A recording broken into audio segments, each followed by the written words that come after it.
अस्सलाम वालेकुम फ्रेंड्स, आप देख रहे हैं मिक्स मीडिया टेक चैनल। तो फ्रेंड्स, आज आपको मैं बताऊंगा ये जो हमारा हेड और सिलेंडर जिन 4 स्टडों से कसा हुआ होता है, तो अगर उनका कोई एक बुश स्लिप हो जाए तो उसको हम कैसे लगाते हैं। तो उसके जो लंबे 4 सिलाई वाले बुश होते हैं, तो उनमें से अगर कोई एक स्लिप हो जाए तो उसको हम कैसे लगाते हैं। उसके जो ऊपर वाले 2 बुश होते हैं वो तो एक दफ़ा ही लगते हैं, क्योंकि वो उसकी जगह कम होती है। लेकिन ये जो हमारे नीचे वाले बुश होते हैं, उसके इंजन के नीचे जो सिलाई वाले बुश होते हैं, तो वो 2-3 दफ़ा लग जाते हैं, क्योंकि उसकी जगह ज़्यादा होती है। तो चलिए आज मैं आपको दिखाता हूँ कि हम वो बुश कैसे लगाते हैं, और उसको कौन सा बुश पहली दफ़ा लगाते हैं, और उसकी कौन सी चूड़ी होती है, उसको कौन सा बर्मा लगाते हैं। तो उसकी मैं आपको पूरी तफसील से वीडियो दिखाऊंगा। तो चलिए देखते हैं कि हम उसको बुश कैसे लगाते हैं। तो ये है हमारा इंजन। तो कुछ इंजन तो जो ग्राहक ना खोल के लेके आए, तो वो ऐसे ही हम उसको लगा देते बुश, लेकिन ये ग्राहक खोल के लेके आ गया था, तो इसको हम ऐसे लगा देंगे। तो ये आगे वाली थोड़ी वीडियो मुझसे मिस हो गई है। ये पहला बर्मा इसमें 7 मिली का लगता है, तो 7 मिली का बर्मा पहले लगा के, तो उसके बाद ये जो हमारा मूस होता है 8 मिली 1/25 चूड़ी का, तो वो इसमें चलता है सिल्वर में। तो उसके बाद ये हमारा जो बुश होता है 8 मिली 1/25 चूड़ी का बुश होता है, तो उसके बाद ये मैजिक लगा के, तो वो हम इसमें कसते हैं। तो इसको जो 12 मिली की गोटी पड़ती है, उससे हम इसको पूरा टाइट कर देते हैं। तो फिर ये जो छेनी बनाई हुई होती है हमने, इससे हम इसको ऊपर से काट देते हैं। तो उसके बाद वो अगला प्रोसेस का शुरू होता है। तो जो इसमें मैजिक लगती है, वो उसकी मैं वीडियो अलहदा बनाऊंगा कि इसको कौन सी मैजिक लगती है। तो वो मैजिक इसको लगाएंगे तो ये जल्दी खुश्क हो जाएगा। जब हम इसमें टप चलाएंगे, मूस चलाएंगे, तो वो जो हमने बुश लगाया होता है वो खुलेगा नहीं। तो ये हमने ऊपर से काट दिया। अभी ये हमारा इसमें 8 मिली का हमारा बोल्ट लगा है, 8 मिली 1/25 चूड़ी का जो हमने बुश इसमें लगाया है। तो इसको हम ऊपर 9 मिली का जो हमारा बर्मा है 9 मिली का, तो वो इसको ऊपर से लगा के इसको ऊपर से प्लेन करते हैं। इसको रेती से प्लेन नहीं होता, ये सही नहीं होता। तो इसको ऊपर से ये 9 मिली का बर्मा लगा के इसको अच्छी तरह ऊपर से प्लेन कर देना है, ताकि ये जो हमारा ऊपर जैन लगे। तो ये अगर ऊपर होगा तो हमारा पूरा इसमें जो हमारा सिलेंडर लगेगा उसका फेस इसके साथ पूरा नहीं बैठेगा। तो इसलिए ये हम इसको 9 मिली का बर्मा लगा के ऊपर इसको पूरा फेस इसका बराबर कर देते हैं। तो वैसे भी जो इसका स्टड होता है उसमें थोड़ी सी वो जगह बनी हुई होती, वो भी इसमें उतनी बैठनी चाहिए। तो ये मैंने इसमें 9 मिली का बर्मा लगा के इसको ऊपर से प्लेन कर दिया है। तो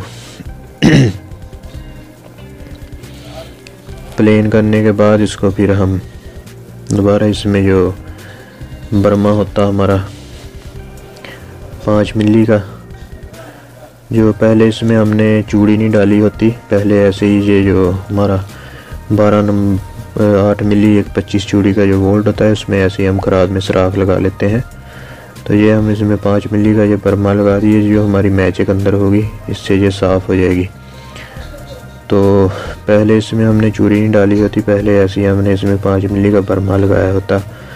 तो अगर पहले चूड़ी डाल लो तो फिर ये कस नहीं होता, ये टूट जाता है जब हम इसको टाइट करते हैं। इसलिए इसको पहले हमने चूड़ी नहीं डाली होती, पहले इसमें ऐसे ही 8 मिली 1/25 जो चूड़ी का बोल्ट होता है उसमें सुराख डाला होता खराद मशीन से। तो सुराख डालने के बाद फिर इसको हम बुश लगा के मैजिक लगा के टाइट करके ऊपर से काट के, तो उसके बाद हम इसमें चूड़ी डालते हैं। तो ये जो हमारा स्टड होता है सिलाई वाला, इसकी 6 मिली एक चूड़ी होती है। ये 6 मिली एक चूड़ी का मूस इसमें चलाना होता, चला के तो इसमें जहाँ तक ये आगे तक जाए पूरा, वहाँ तक इसको पूरा हमने मूस चला देना। तो ये मूस बहुत ध्यान से चलाना पड़ता है, इसके लिए ये एक लंबा हैंडल भी बनाना पड़ता है, जो इसको दूसरे इसके स्टड लगे हैं उससे ऊपर हो। तो इसलिए ये इसके ऊपर ऊपर घूमे तो फिर ये इसमें मूस चलेगा। तो ये हमने इसमें मूस चला दिया है पूरा, जहाँ पे इसकी नीचे तक इसका होल है वहाँ तक हमने इसमें मूस चला दिया है। और ये अभी मैं इसका चूड़ी इसकी कंप्लीट हो गई है, अभी मैं मूस को वापस खोल रहा हूँ। तो इसको चलाना भी बहुत आस्ता आस्ता है, क्योंकि ये बहुत बारीक मूस होता है, ये टूटने का खतरा होता। तो इसको खोलना भी आस्ता आस्ता है, क्योंकि ये खोलने में भी कई दफ़ा टूट जाता। तो ये है इसका स्टड। अक्सर ये स्टड ख़राब नहीं होते, इसकी सिर्फ चूड़ी अंदर से ख़राब हो जाती है, क्योंकि सिल्वर की चूड़ी होती है। इसको अंदर से कचरा साफ़ करके अच्छी तरह, तो ये जो स्टड है इसको इसमें पूरा टाइट कर देना। ये इसके 3 स्टड सही थे, लेकिन ये जो इसका चौथे वाला स्टड था वो ख़राब हो गई थी उसकी चूड़ी। तो ये भी मैं इसका स्टड टाइट कर रहा हूँ। इसको हमने पूरा टाइट कर देना, पूरा टाइट करके तो उसके बाद ये हमारा कंप्लीट हो जाएगा। तो दोस्तों, अगर मेरी वीडियो अच्छी लगे तो इसको लाइक और शेयर कर देना, और साथ में मेरे चैनल मिक्स मीडिया टेक को सब्सक्राइब कर देना। तो ये इस वीडियो के डिस्क्रिप्शन में मैं अपनी दूसरी वीडियो का लिंक दे दूँगा, जो सिलेंडर बोरिंग के मतलब है, जो बाकी मेरी वीडियो है। तो आप उसको लिंक को देखना चाहते तो वो देख सकते हैं। तो ये हमारा हो गया कंप्लीट। ये जो इसके ऊपर वाले स्टड होते हैं, ये इसमें तो काफ़ी कम जगह होती है, इसमें दूसरी दफ़ा बुश नहीं लगता, पहली बार ही लगता है। जो नीचे वाले होते हैं उसमें हम 3 दफ़ा भी बुश लगा सकते हैं, क्योंकि उसमें जगह ज़्यादा होती है। तो ये हो गया हमारा कंप्लीट। इसमें हमने बुश लगाया, सिलेंडर हेड सिलाई वाला बुश है, जिसको स्टड बुश बोलते हैं। तो दोस्तों, मिलते हैं नेक्स्ट वीडियो में। दुआ में याद रखना। अल्लाह हाफिज़।